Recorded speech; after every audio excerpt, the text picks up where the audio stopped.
shaved off about $600 million of normal depreciation for those units.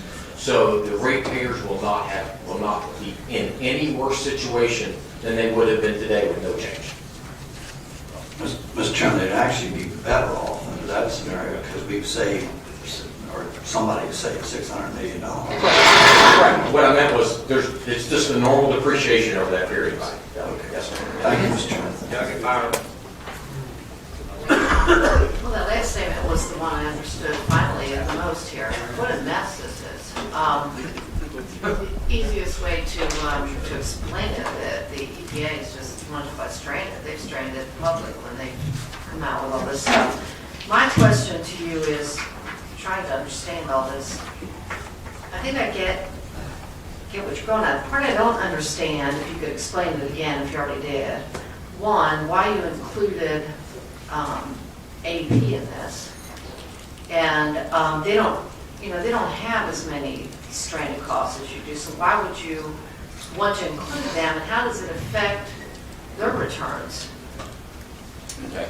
You want me to take that, or you say? You go ahead. Okay. The Senate made an amendment to that last week, Delegate Byron, in the sense that AEP, as I understand it, and they can speak for themselves, have two plants. One is called Lin-Lin, that they've already announced that they are going to retire, that is not included in this. Their other plant, which names escapes me, would be impacted by this. It was my understanding that the Senate wanted this in here primarily because of the storm damage issue, that AEP has a tough territory out there. When you look at their storm damage, the feeling was freezing their base rates and not allowing them any storm cost recovery would have been advantageous to the ratepayer. And I can tell you this, jumping over from the Dominion point for just 1 second, is we poll our customers twice a year, and we get what feedback we want from them. And I will tell you, overwhelmingly, the response we get back from them was what they want more than anything else. After reliability, they want predictability and stable pricing. And that's what this bill would be, and I would be surprised if affluent customers don't have the exact same position. Because it is so overwhelming, that's what they want. I think I want to hear from AP. Mr. Chairman, Ron Jefferson with Appalachian Power. We were brought into the bill because as you consider policy with the investor-owned utilities, we are the two largest investor-owned utilities in the state, and it's important that we are regulated the same. When the investment community looks at both of us, and if we're regulated that much difference, it could have a negative impact on one or the other company. So it's just good public policy that we would both be regulated the same. That's why we were brought under the bill. As far as the risk to APCO, our risks are certainly different than that of Dominion's. Our generation in Virginia is different than that of Dominion's. We are planning to close a smaller, older coal-fired facility that will be closed in June. The other coal-fired facility that we have in Virginia will be converting that to natural gas. That also will be coming online by the first of 2016. So those two pieces of generation are not impacted by this. So I guess the next question is that what is the value to our customer or the benefit to our customer? Dominion did raise one of the key components just a minute ago, and that is storm costs. As you guys know, out in our service territory, we can have some pretty severe storms. Over the last few years, there's been some very severe storms in our service territory, and there's a tremendous amount of cost associated with those. Under this bill, all severe storm costs will be recovered, have to be recovered by the company, and cannot be passed on to ratepayers. There's a couple other provisions. Capacity cost is another one that we see some changes taking place in the PJM capacity market structure. They're looking at possibility adding a winter peaking component to that. If they do that, that is going to have an adverse impact on Appalachian. That too is part of base rates, and that will be carried by the company, and ratepayers will be shielded from it. So basically, any added cost to our base rates between now and the end of 2019 will be shielded from customers, and the company will have to avoid those costs. So if I understand correctly, if we don't have any severe storms, then what about the returns or refunds that are due to the customers? Where does that put those? Well, as I mentioned, there's more than just storms. I mentioned the capacity issue.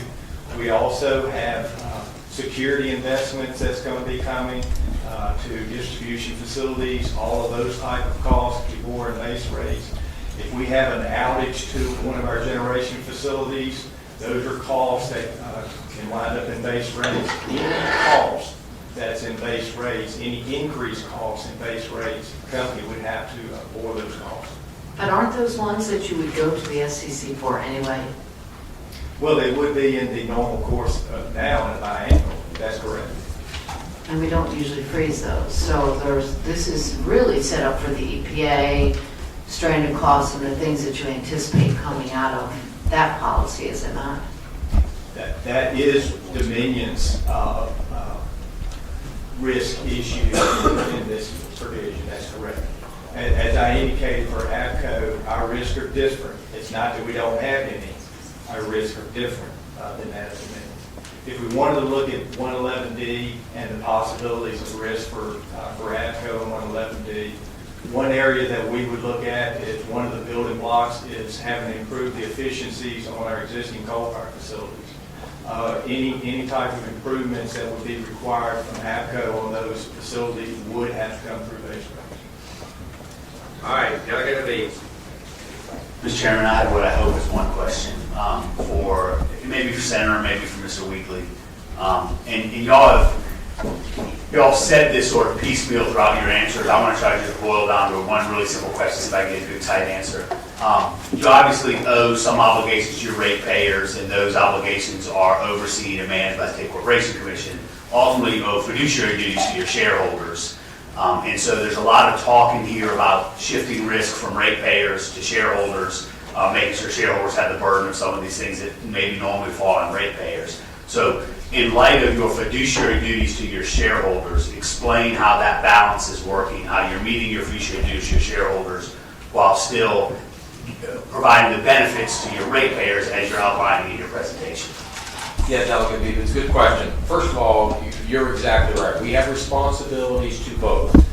Our balance sheet is bigger on the Dominion Resources side than it is on the Virginia Power side, is the short answer to this, in the sense that when you look about the equity backfill that would have to take place, we are trying to protect those plants and shifting this with the SEC approval before you shut down any facility gives us an extra layer of protection on those plants by shifting it during this period of time. So that's the short answer to this question. All right, Delegate O'Quinn. Thank you, Mr. Chairman. And this may be a question for both Dominion and AEP, and I know that we kind of beat around the bush and hinted at it, but if we're going to freeze base rates for 5 years, what are the chances that in year 6 and or 7 that we come back and you see consumers with a huge amount of sticker shock, like we did once before? Yeah. 5 years ago. Again, Dan Week, I'll take that question. First of all, I would say that Senator Wagner convened a very large group of stakeholders to work on this issue. We met 3 times, multiple hours each meeting. That exact question was the one that brought out the biggest discussion, Delegate, in the sense that what happens if the EPA stops? What happens if the Supreme Court strikes this down? What happens to those things? Let me remind you, the bill is 650 pages long. It has 1,500 pages of technical addendums that go with it. So in essence, we're looking at a rule that's 2,000 pages long. So if you will look in the bill, it has a severability issue in there that says we are dealing with this issue because we feel like it's very important to the Commonwealth and General Assembly. That's why every year, both the SEC and the DEQ are required to give an update to this body, specifically this committee, as well as the governor. Any changes. And if this committee and the legislature want to do something in the future, that gives them this opportunity. The second part of your question is, our goal was do no harm. So in essence, by levelizing the rates during this period of time, shifting that responsibility to the shareholders. It's back to Delegate Russ's question. If nothing happens, we just basically bled off that depreciation. No harm, no foul. I mean, the real question comes down to is, do you think electricity rates are going to come down in the next 5 years? I mean, that's really what it boils down to, in the sense that, you already heard about how competitive our rates are. That's where we are. If you think that, like, your state or federal taxes are going to come down, if you think your healthcare costs are going to come down, we're proud of the fact that our electricity rates are only a few percentage points higher than they were after $4 billion of investment over the last 8 years. And I think that's a really important question that I need to make, or statement I need to make, based on Delegate Marshall's question. These 4 plants that are in question here that we're trying to deal with, since you told us to build back in 2007, we've built 4,000 megawatts. These 4 plants constitute 3,500. So without some kind of state action here, we've made no real progress in the last 7 years. We built 4,000 and we now got 3,500 that is in some level of jeopardy. I know that we covered a lot of ground here this afternoon, but that's why I can't tell you how many committee meetings and meetings that we've had since last summer. This has been just an ongoing dialogue for quite a while. Hope that answers your question, sir. All right, we need to hear from the delegate. Joanne, I think you're From Dominion. Dominion. Yes, just one quick question on one small, I just can't get my hands around it. In the questions with regard to the 5-year period, if you're making a profit now and you continue to make a profit for the next 5 years, and that profit, of course, would include your payment on those 4 facilities that you've got.